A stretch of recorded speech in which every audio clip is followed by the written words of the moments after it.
एक राजा वन विहार के लिए गया। शिकार का पीछा करते करते राह भटक गया। घने जंगल में जा पहुंचा।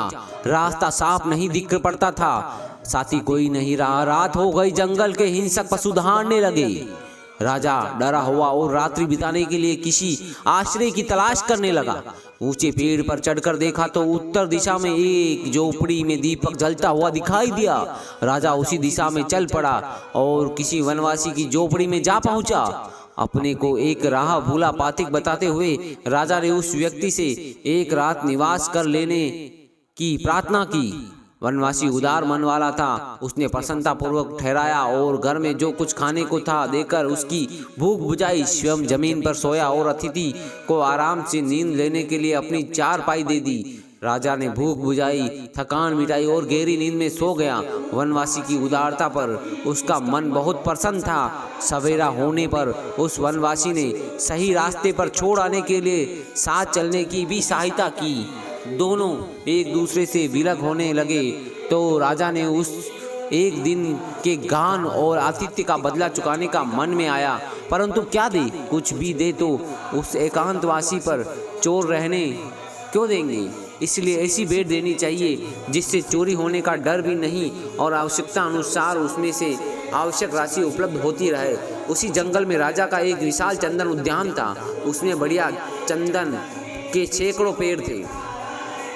राजा ने अपना पूरा परिचय वनवासी को दिया और अपने हाथ से लिखकर उसे चंदन उद्यान का स्वामी बना दिया। दोनों संतोष पूर्वक अपने अपने घर चले गए। वनवासी लकड़ी बेचकर गुजारा करता था। इसने लकड़ी का कोयला बनाकर बेचने में कम श्रम पड़ने तथा अधिक पैसा मिलने की जानकारी प्राप्त कर ली थी। वही रीति अपनाई और अपने पेड़ अच्छे और बड़े थे।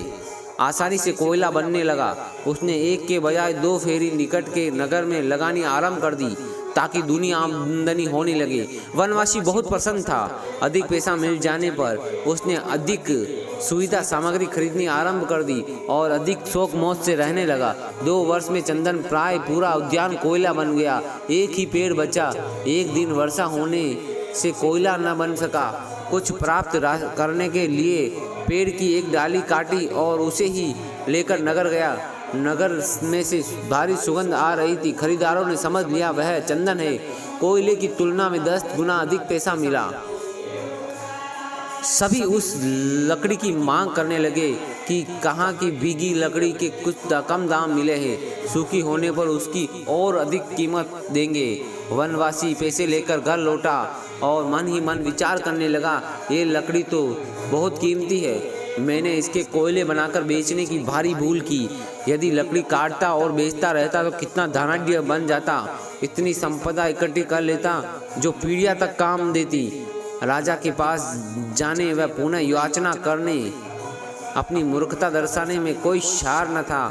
शरीर भी बूढ़ा हो गया था।